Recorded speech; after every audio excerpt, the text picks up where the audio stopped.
right as you listen. Here's the kickoff. It'll be taken at the 15-yard line, out to the 20, to the 25, 30, 35. That is going to be Luke's side backfield. Back to throw. Elrod making the catch to the 40, to the 45, and his dad caught a few passes for the Pioneers back in the day. That was a great look. Out of the dead eye, they're all stacked in the box and a one receiver route package in there. And one, they got it off. Inside handoff goes to Grayson, past the 45, down to the 10 Pioneers from the Raider 37. Back to the full house eye. The gives goes to Grayson. Grayson, quarterback sneak. Here goes Elrod. Elrod past the 20. Back first down. Warren County going with tempo here after picking up that first down.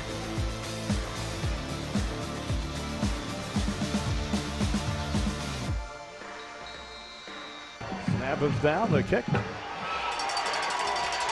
is good. Hand off up the middle. Heat. Ball comes out. Warren County's got it. Good job. There's a good rip right there. Shemwell handing it off. There's nowhere for Heat to go as he meets his time. Shemwell handing it off. There's nowhere for Heat to go as he meets a one. Elrod hands off inside. Running room for Grayson. He's to the 40, to the 45, and down he goes at the 47-yard line. That is a First National Bank first down. Actually, it had a little bit more. He hit one of his linemen in the hole and he had to.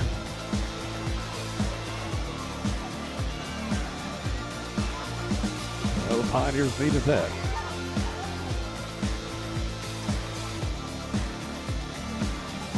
Warren got a shotgun with Gailey. Hands off to Gailey. Oh, I don't. Ball comes loose. Warren County says they've got it anyway, and they tried to bounce out. I guess it come loose there. I believe that was Ed Buren who came out with it. Elrod in trouble. Throws long, got a man over the middle. That is going to be complete to Grayson. Hammond goes in motion. Back to throw Shemwell. Going down the field, got a man out there. It is deflected. Great. Nice defensive play by Lewis. Quick pass is going to be caught. And here is Van Buren going after it. He'll hold him up until some friends catch up to him. And Elrod, low snap, quick pass is going to be caught by Shemwell. Elrod takes the snap, rolling left. Pass over the middle is going to be caught by Grayson. Grayson to the 20, to the 15, to the 10, to the 5. Touchdown Pioneers. How'd he thread that in between two defenders? Oh, wow. He threaded the needle. That was a... Elrod connects with Grayson once again. This one for 44 yards. Comes with 1:16 to go.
The Warren County Pioneers head into hostile territory Friday night and come away with a 33-14 loss to the Coffee County Red Raiders.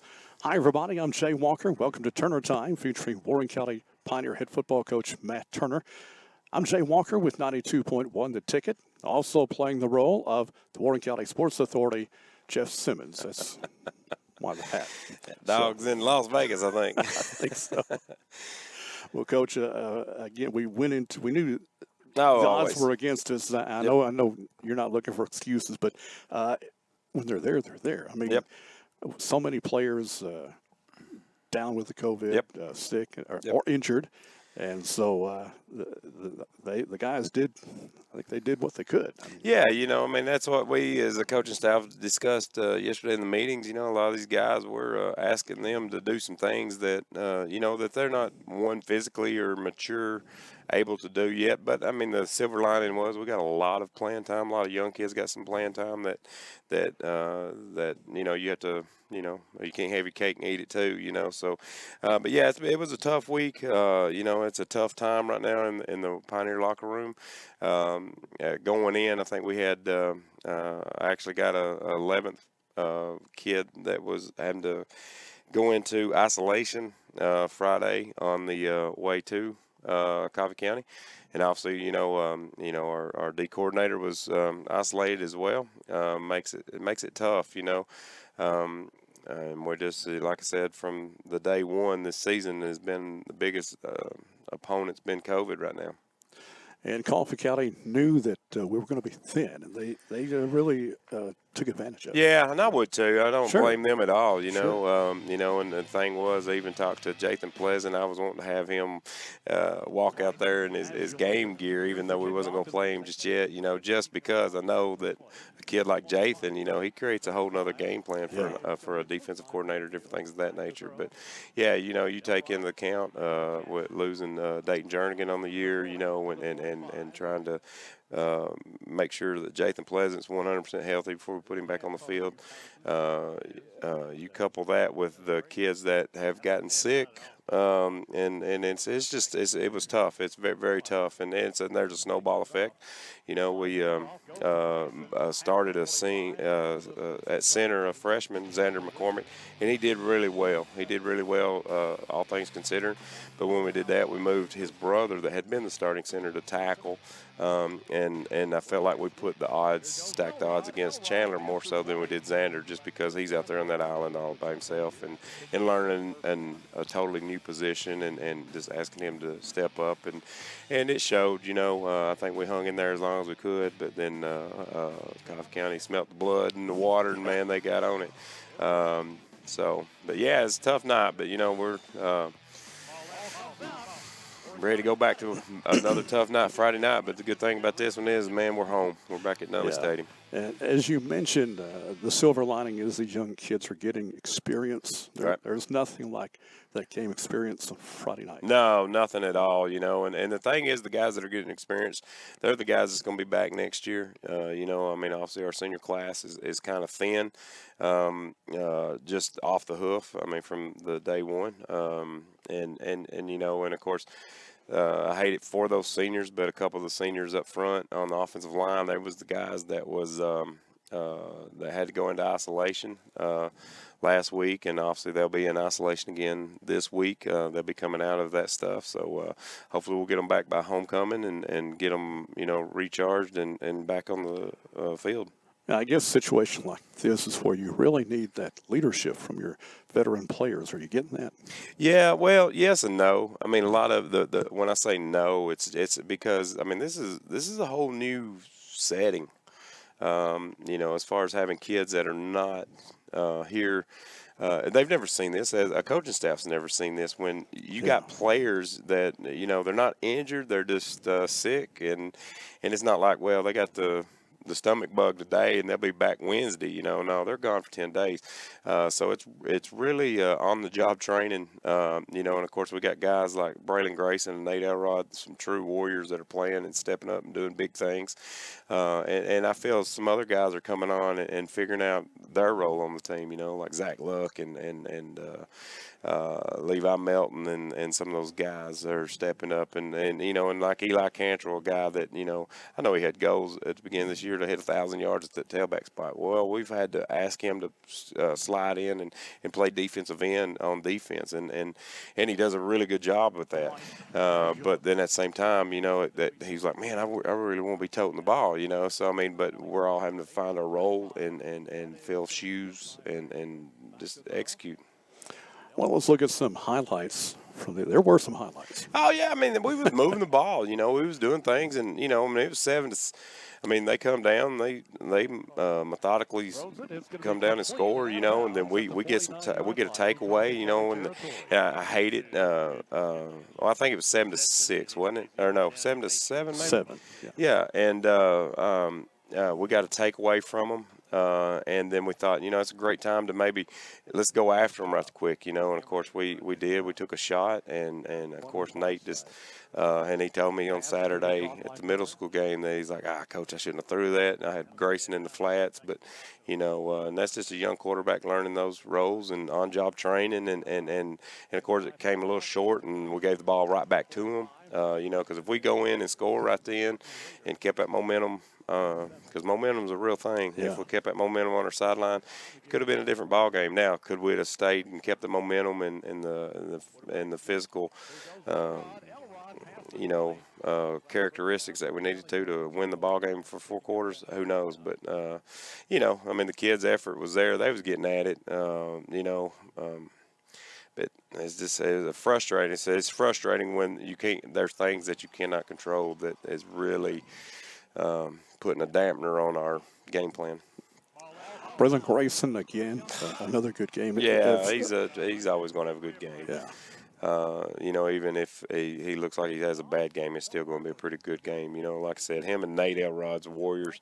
You know, the good thing is I think Grayson's play is bringing up the elevation of other guys. You know, Lewis and Rutledge and some of these guys, these young players, new players. They're starting to because they know Braylon. They're like, man, I can do that. I mean, I could, you know, and I'm gonna follow his lead.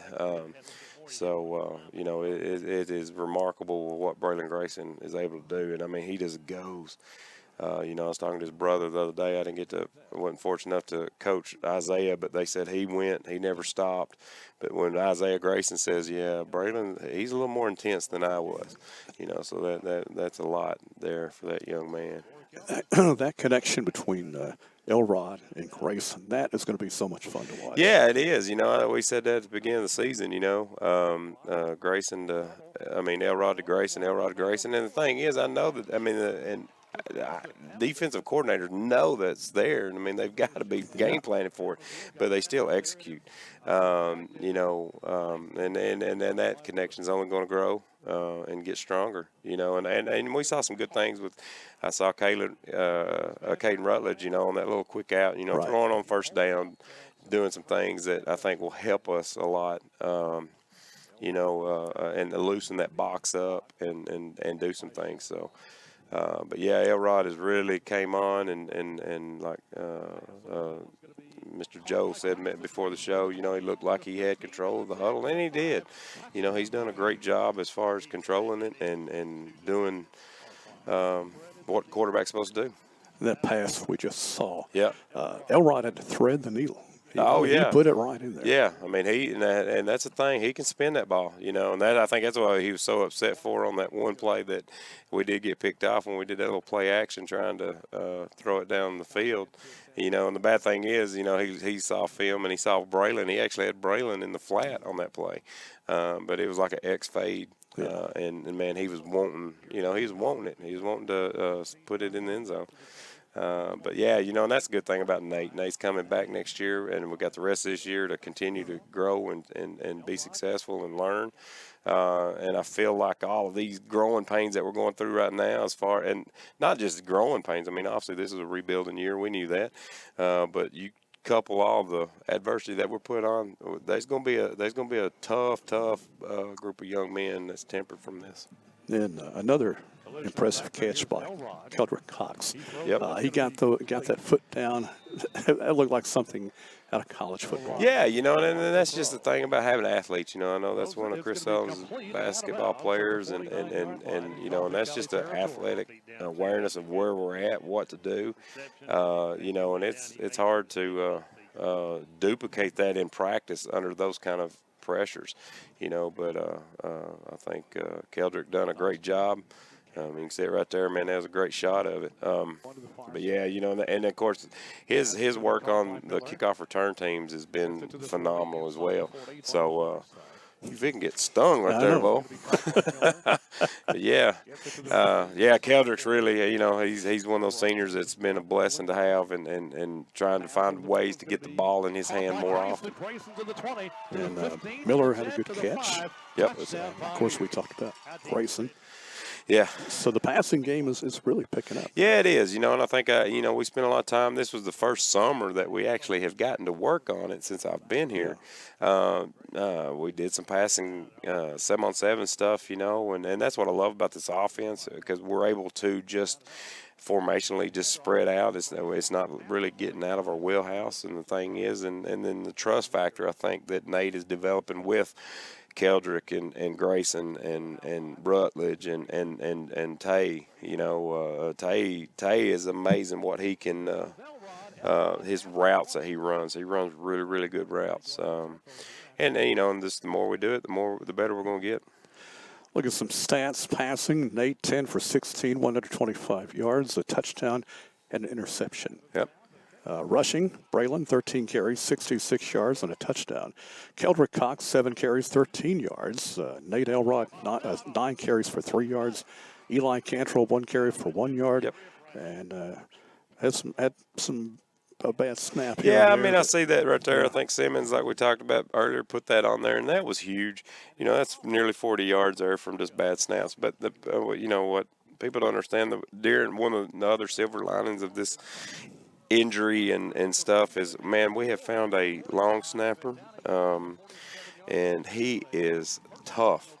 Talon, he has came on and snapped really, really well. Now, the first snap, I think there was just a lot of nerves and different things going there, because it technically wasn't that high of a snap, but Brian, our new punter, was kind of just a little nervous, but he had enough awareness to let that thing get out of bounds and give him that safety instead of giving him the full 6 points. And then, of course, a couple of our other snaps was from our true freshman, Xander, just anxious and ready to go. And, of course, he kind of got that one a little hot and high over Nate's head and really hurt us as far as field position, because nobody has a good second and 40-yard play, But yeah, and, of course, that's, between COVID and, of course, just our youth mistakes is really hurting us. Now, who is our new punter? Now, he was kind of thrown into the fire early. Yeah, Brian Hogan. He's a baseball kid. He's a sophomore, a very athletic kid. And of course, Beckham Scott was doing it. And I'll tell you, another kid that's really came on is Alex Van Buren with a leg.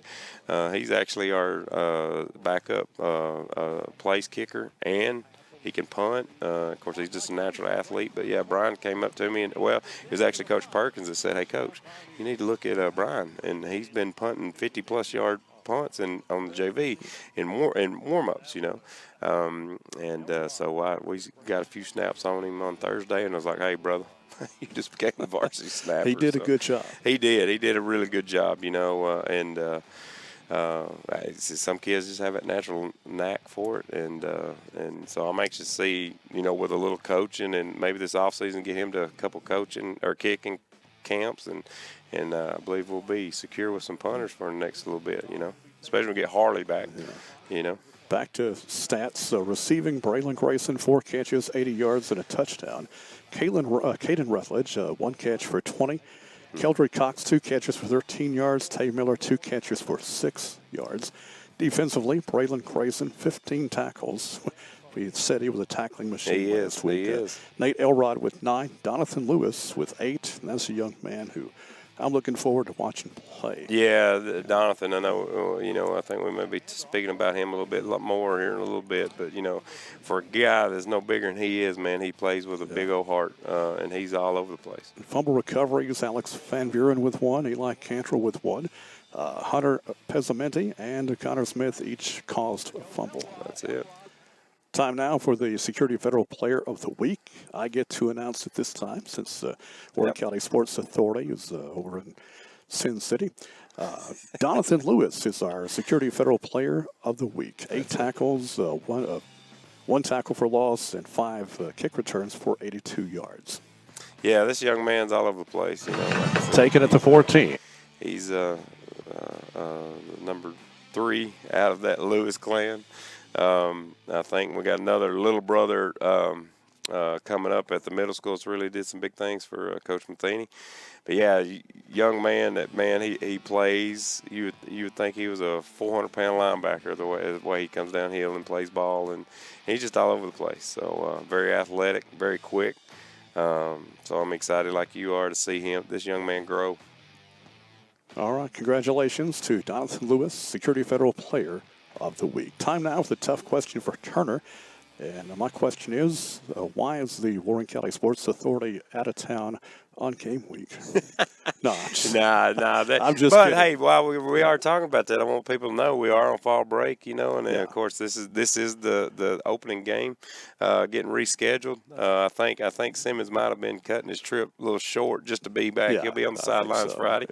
But yeah, of course I know we're going to talk about that with DeKalb County coming into town, and which is going to be wild. Where you at, Jeff? I like it. Maybe he'll split his winnings with us. Who knows? But yeah, that's a good one right there, Jay. Yeah. Well, I mean, in defense of Jeff, everybody thought we were going to be off. Yeah, and we should have. And the bad thing is, I mean, we've got and coupled with injuries and COVID, and literally we've got a few players that are going to be out this week because they had plans that they had set aside. And I get it. So it'll be tough. I'm really going to try to get out there on social media and pump up the Code Blue. I mean, we're going to kind of do everything that we was going to do week one, the home opener, get the blue out, and we're going to break out the blue jerseys. And obviously we got DeKalb County coming into town, and they're a salty team. And I know Coach Trapp has not enjoyed the last two seasons. So I know he's got redemption on his mind, and we're going to take another opportunity to get better, because then after that we've got, we've still got two more region games coming down the pipe with and Franklin County in between all that. So we're going to take advantage of this week off of the kids don't have to come to school, come to practice, and let's fix work on us and finally get to play at home, man. Yeah, it's going to be good to be back. Oh, it's going to be nice, right? Yeah. Well, let's talk about, of course, we've talked about COVID quite a bit. Today, we were supposed to play back in August, didn't get to, and now here we are with the makeup date, and we're kind of in the same situation that we were in. Yeah, I don't even know. That's what I was telling my AD and the administration the other day, that, obviously I feel like we're just as bad, if not worse than we was when we shut the program down. And, of course, people's asked, and they may wonder why we haven't shut it down. The reason why is because the school board, in my opinion, what I'm saying, this is just me, is, when we made the decision to begin at the beginning of the season, there was a lot of contact tracing. The kids was leaving or having to be pulled out of school and extracurricular activities because of contact tracing. Well, that's no longer part of the issue. So now, we're just trying to, kids come in, and my guys have been very active, proactive in the locker room, and doing pretty good as far as staying away from each other and contacting me and saying, hey, Coach, I'm under the weather. I'm going to go get tested. And we've had a lot of negative tests. We've had a lot, because of stomach bug and strep throat, I think, different things of that nature is going around on top of this. But, so the kids that are I said we send them home, or they, go home, get tested, and some of them came back positive, and of course then they're on that isolation protocol, and that's where we're at. So and so now we've embraced the next man in, and taken an opportunity to get some of these young guys playing. JV plays Coffee County on Monday night. And just to build the program, and I know that because there's a lot of things that evolve around football, the band, the Pioneerettes, and just the hometown Friday night fall feel, and we've got to do everything we can to try to keep that moving forward. But yeah, so I don't know, and this will be interesting, because I think ever since we started playing DeKalb County, we've always played them at the beginning of the season. Right. And DeKalb County, Coach Trapp, it seems like, this is just my opinion, he really gets things rolling in the right direction mid-year, because I think last couple of years he's actually started 0-3 or maybe 1-2 on the season, but then ended up going, a couple rounds in the playoffs. So I'm going to be anxious to see how developed they are, and where we stand, and this is going to be a fun game. Of course, it's a crosstown rivalry game, just like Cookeville, Coffee County, another border battle. but now this is going down on 56. So excited to see, you know. Warren County leads the series 9-7 with DeKalb County. You've won the last 2 in a row, and they haven't been easy. No, Lord, no. No. CJ obviously had a breakout game last year. I think he scored on the opening play with a busted play, and the year before, we jumped out on them pretty early. I think we had like 6 interceptions on them. I think they had a younger quarterback, new quarterback or something.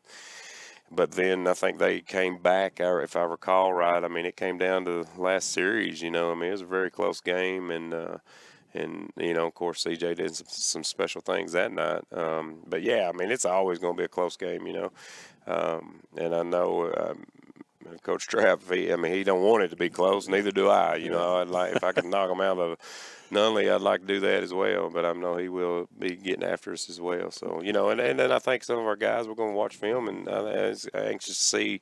Because I told somebody the other night, I feels like every Friday night's the first Friday night for us right now because we have not had enough consistency, either due with injuries or, COVID, all that mess. So, but yeah, it's neat it's a great rivalry, I feel like, with us and DeKalb. So 2 home games in a row coming up. That's it. DeKalb County and Shelbyville. Shelbyville coming for homecoming, and we'll worry about that later. Yeah, but like I said, I think we can start our homecoming week this week. Yeah. It feels like we've been on the road forever. It seems like, and it's been a tough road. Some good teams and some results that we've not really wanted. But yeah, let's get after it on Feel the Heel, man, Friday night, and let's go. All right, so it's Warren County hosting DeKalb County in a makeup game this coming Friday night. Yes, sir. Good old Nunley Stadium. Yes, sir. Wear your blue, code blue is on.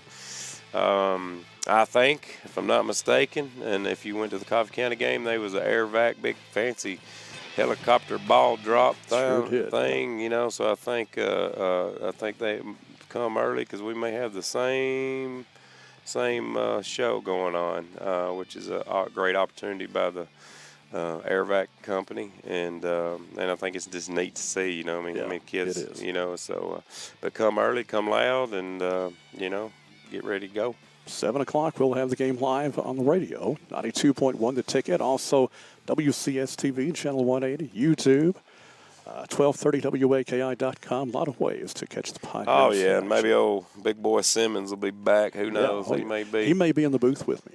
Wow. Because my where's Mr. Lee at? Mr. Lee, he had done like our Warren County Sports Authority. He had planned a trip for our bye week, which is no longer a bye week. Tell Simmons keep it easy on me now. I know his color and commentating get ugly. That's going to do it for Turner Time. We thank you for watching. For Coach Matt Turner, I'm Jay Walker with 92.1 The Ticket. We'll see you next time on Turner Time. Go Pioneers.